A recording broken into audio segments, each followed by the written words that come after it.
తాకట్లో ఉన్న మీ బంగారాన్ని విడిపించి ఆ రోజు ఆన్లైన్ రేటుకి కొంటాం. Sharma gold company.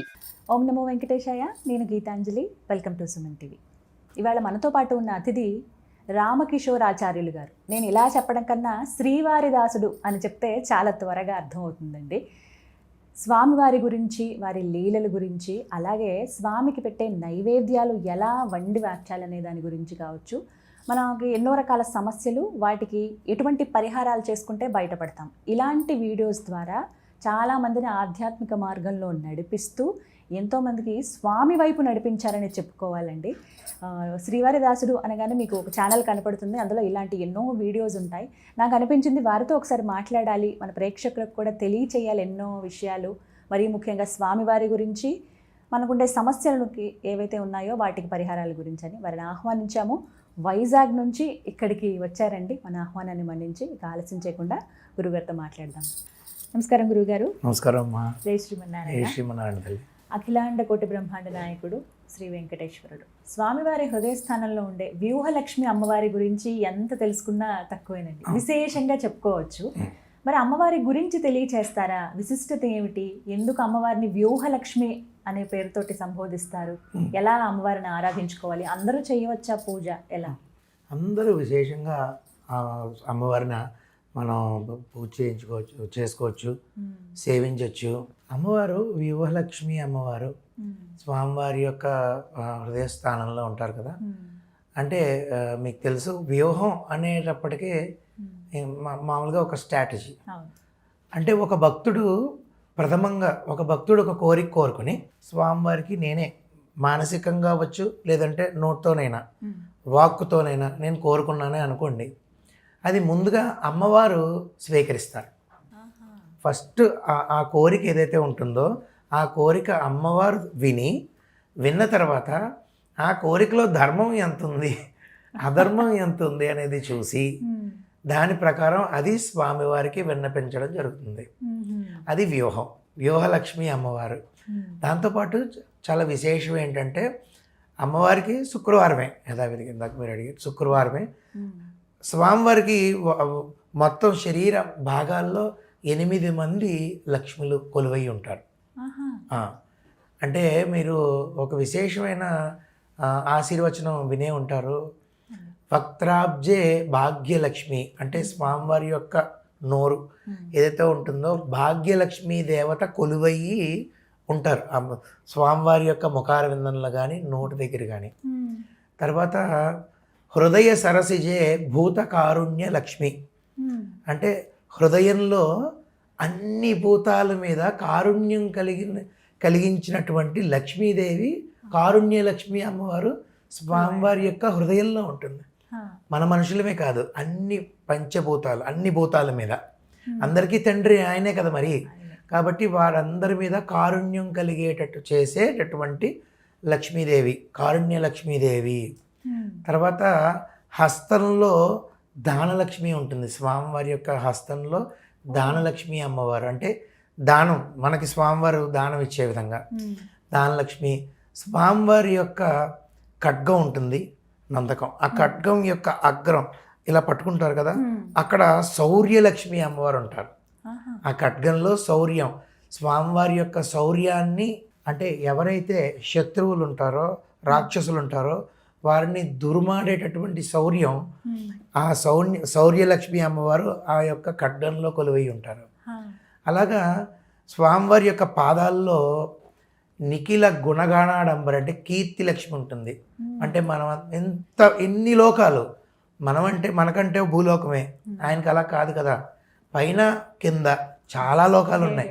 అందరి లోకాల్లో ఆయనకి అంత పెద్ద కీర్తి వచ్చిందంటే కీర్తి లక్ష్మి.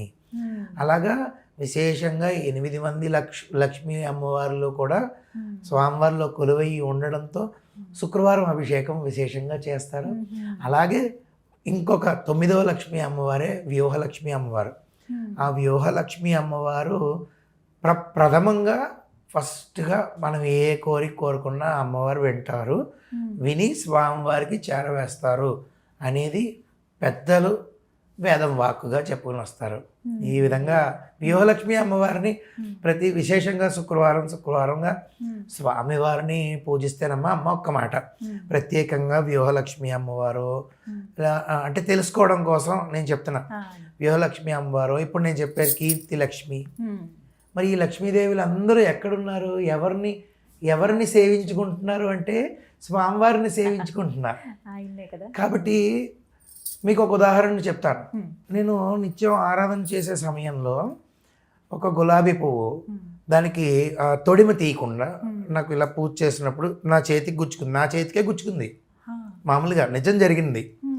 గుచ్చుకున్నప్పుడు నేను ఆ పూజ చేయడానికే నాకు గుచ్చింది కదా, చిన్న పువ్వు గుచ్చిందని బాధ అనిపించింది నాకు మనసు. శ్రీ మహాలక్ష్మీదేవి మహావిష్ణువు యొక్క పాదాల దగ్గర ఉండి ఆయన్ని సేవించుకుంటూ ఆ పాదాలని చూసి చిన్న పాదాలు, అదే ఆ పాదాలు యొక్క మెత్తటి పాదాలు ఇవన్నీ చూసి మురిసిపోయి ఆవిడ ఎంతో సంతోషంగా ఉంటుంది వాస్తవానికి.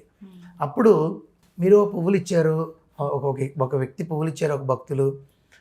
నేను గర్భాలయంలో పూజ చేశాను, స్వామివారి ముహూర్తుంది పూజ చేశాను అంటే అక్కడితో పూజ అయ్యింది అంతే. అది శారీరకంగా యాంత్రికంగా పూజ అయింది. అదే మీరు తీసుకొచ్చి నాకు పువ్వులు ఇచ్చారు.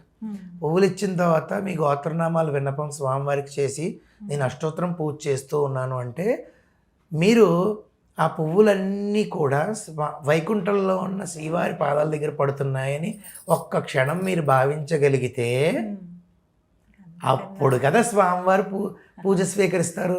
సరే ఈ ఉదాహరణ ఎందుకు చెప్తాను మీకు. అప్పుడు ఒక పువ్వు నా బోటివాడికే ఇలా గుచ్చుకుందంటే లక్ష్మీదేవి ఎంత బాధపడుతుంది? స్వామివారి పాదాలు గుచ్చుకుంటే సుకుమారంగా ఉంటాయి అని చెప్పి గుచ్చుకుంటుంది అని ఇలాంటి పువ్వు ఇచ్చారు అని అమ్మవారు కోప్పడకూడదు. అందుకనే కొన్ని పువ్వులు అంటే చూడండి, మల్లె పువ్వులు, జాజి పువ్వులు, నందివర్ధనం పువ్వులు ఇవి తొడివి తీయక్కర్లేదు కదా, మీకు తెలిసి అవి సున్నితంగా ఉంటాయి. మిగిలిన చామంతి, గులాబీ ఇటువంటి వాటికి తొడిమ తీసి ఇస్తే దానికన్నా ఎక్కువ ఆ పువ్వులతో పూజ చేస్తే ఎక్కువ ఆనందించేవారు ఎవరు? ఇప్పుడు మీకు లక్ష్మీదేవి ఎక్కువ సంతోషించారు. సో ఇప్పుడు ఆ లక్ష్మీదేవికి ఆ స్వామివారి పాదాల దగ్గర సేవ చేసుకుంటూ ఆయన సేవించుకుంటూ ఎంతో ఆహ్లాదకరంగా ఆనందంగా ఆవిడ ఉన్నప్పుడు మనం స్వామిని సేవ చేసుకుంటే ఆవిడ ఇంకా ఎక్కువ ప్రీతి చెందుతారు. అప్పుడు వ్యూహలక్ష్మి అమ్మవారు ఇందాక నేను చెప్పిన విధంగా కోరిక విని వెంటనే స్వామివారికి విన్నపం చేసి ఏమండి జస్ట్ స్పెషల్ కొంచెం జాగ్రత్తగా చూడండి అని తప్పకుండా చెప్తారు. ఎప్పుడు ఈ విధంగా అమ్మవారు స్వామివారు మాట్లాడుకుంటారు అంటే నేను ఖచ్చితంగా చెప్పగలనండి. ఎప్పుడు అంటే మనసు పెట్టినప్పుడు.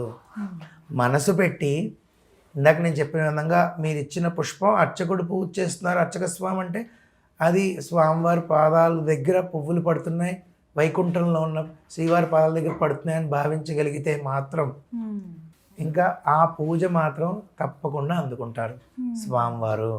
అందులో తిరుగులేదు. గురుగారు, మరి వీడియోలో ఎన్నో మంత్రాలు మీరు తెలియజేస్తూ ఉంటారు. మరి వ్యూహలక్ష్మి అమ్మవారి మంత్రం ఏదైనా నిత్యం మేము పఠించుకునే విధంగా? ఓం శ్రీ ఓం నమః పరమలక్ష్మ్యై విష్ణువక్షస్థితాయై రమాయై ఆశ్రిత తారకాయై నమో వహ్నిజాయై నమః. రోజు 108 సార్లు చేయొచ్చు.